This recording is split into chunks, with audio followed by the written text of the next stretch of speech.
അസ്സലാമു welcome back to daily dishes. ഇന്ന് ഞാൻ നല്ലൊരു മസാല ഫിഷ് ഫ്രൈ ആണ് തയ്യാറാക്കുന്നത്.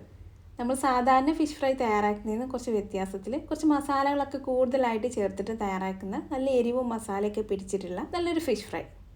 ഞാനിപ്പോൾ അയല വെച്ചിട്ടാണ് ഈ ഫിഷ് ഫ്രൈ തയ്യാറാക്കിയിട്ടുള്ളത്. അപ്പോൾ അതുപോലെ നമുക്ക് അയലയോ മത്തിയോ വേറെ എന്തെങ്കിലും വലിയ മീനൊക്കെ വെച്ചിട്ട് ഇതുപോലെ തയ്യാറാക്കാം. അപ്പോൾ നമുക്കിത് എങ്ങനെയാണ് തയ്യാറാക്കിയെടുക്കുന്നത് നോക്കാം. അപ്പോൾ ഞാൻ 1/2 കിലോ അയല നന്നായിട്ട് ക്ലീൻ ആക്കി എടുത്ത ശേഷം നന്നായിട്ടൊന്ന് വരഞ്ഞ് വെച്ചിട്ടുണ്ട്. ഇനി നമുക്ക് ഇതിലേക്ക് വേണ്ട ഒരു മസാല തയ്യാറാക്കണം. അപ്പോൾ അതിന് വേണ്ടിയിട്ട് ഞാനൊരു മിക്സിയുടെ ജാർ എടുത്ത് വെച്ചിട്ടുണ്ട്. ഇനി ഇതിലേക്കൊരു ചെറിയ സവാള ചേർത്ത് കൊടുക്കാം. സവാള ചേർക്കുന്നതിനേക്കാളും ടേസ്റ്റ് ചെറിയുള്ളി ചേർക്കുകയാണ്. അപ്പോൾ നമ്മുടെ കയ്യിൽ ചെറിയുള്ളി ഉണ്ടെങ്കിൽ ഒരു 10-12 ചെറിയുള്ളി ചേർത്ത് കൊടുക്കാം. പിന്നെ ഒരു 4 വെളുത്തുള്ളി ചേർത്തിട്ടുണ്ട്. പിന്നെ ഒരു ചെറിയ കഷ്ണം ഇഞ്ചി, പിന്നെ ഒരു ചെറിയ കഷ്ണം വാളംപുളി നമുക്ക് കുറച്ച് മതി കേട്ടോ, ചെറുതായിട്ടൊരു പുളി വേണം.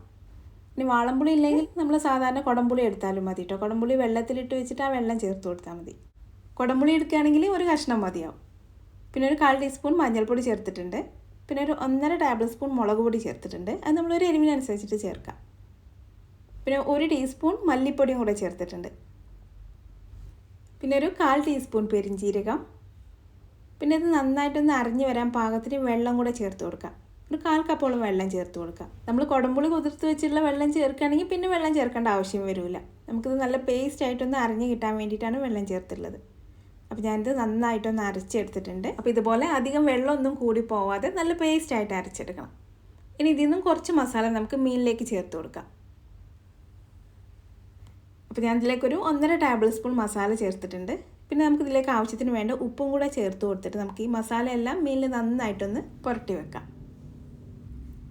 അപ്പോൾ ഈ മീൻ നമ്മൾ മാരിനേറ്റ് ചെയ്ത് വെച്ചിട്ട് ഒരു അരമണിക്കൂറെങ്കിലും കഴിഞ്ഞിട്ട് വേണം ഇത് തയ്യാറാക്കിയെടുക്കാൻ.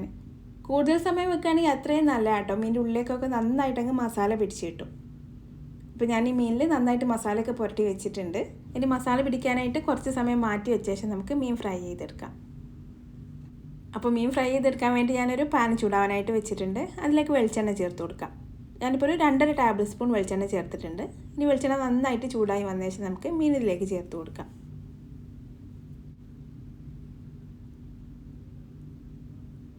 ഇനി നമുക്ക് ലോ ഫ്ലെയിമിൽ വെച്ചിട്ട് മീനിൻ്റെ 2 സൈഡും നന്നായിട്ടൊന്ന് മൊരിയിച്ചെടുക്കാം. തീ കൂട്ടി വെക്കരുത് കേട്ടോ. നമ്മളിതിൽ ഉള്ളി പുളിയൊക്കെ ചേർത്തുകൊണ്ട് പെട്ടെന്ന് അങ്ങ് കരിഞ്ഞു പോകും.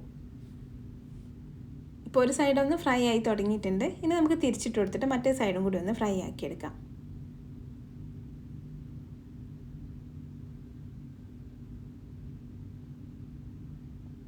ഇപ്പോൾ മീനിൻ്റെ 2 സൈഡും നന്നായിട്ട് മൊരിഞ്ഞ് വന്നിട്ടുണ്ട്. ഇനി നമുക്കിത് ഓയിലിൽ നിന്ന് മാറ്റി വെക്കാം.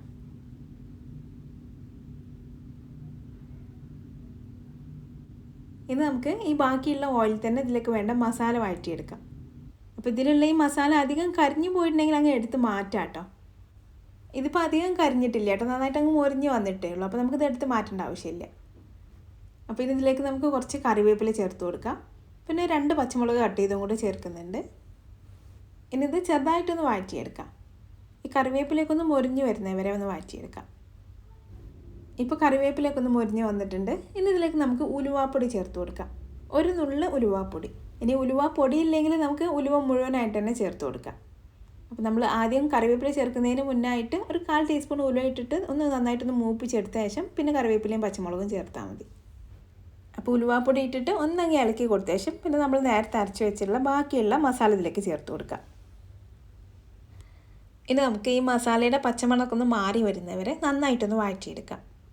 നന്നായിട്ടൊന്ന് വഴന്ന് വരുമ്പോൾ സൈഡിൽ നിന്നൊക്കെ ഒന്ന് എണ്ണ തെളിഞ്ഞ് വരികയും ചെയ്യും. ഈ മസാലയ്ക്ക് ഒന്ന് ഡാർക്ക് കളറായി തുടങ്ങുകയും ചെയ്യും.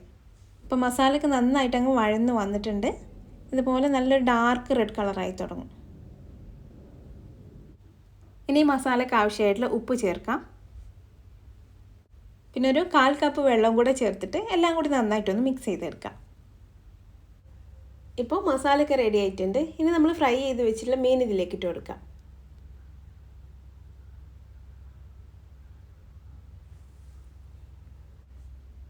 ഇത് ഈ മീനെല്ലാം ഈ പാനിൽ നന്നായിട്ടൊന്ന് നിരത്തി വെച്ച് കൊടുത്ത ശേഷം ഈ ബാക്കി കാണുന്ന മസാലകളൊക്കെ നമുക്ക് ഇതിൻ്റെ മുകളിലാക്കി വെച്ച് കൊടുക്കണം.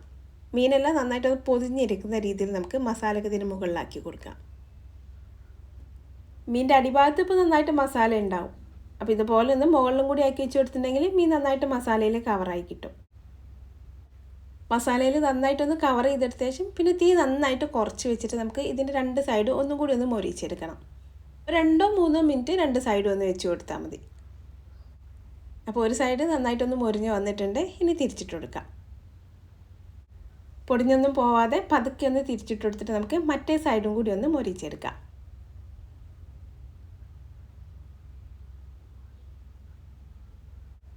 ഇപ്പോൾ നമ്മുടെ മസാല ഫിഷ് ഫ്രൈ റെഡി ആയിട്ടുണ്ട്. രണ്ട് സൈഡും മസാലയ്ക്ക് പിടിച്ച് നന്നായിട്ട് മൊരിഞ്ഞ് വന്നിട്ടുണ്ട്.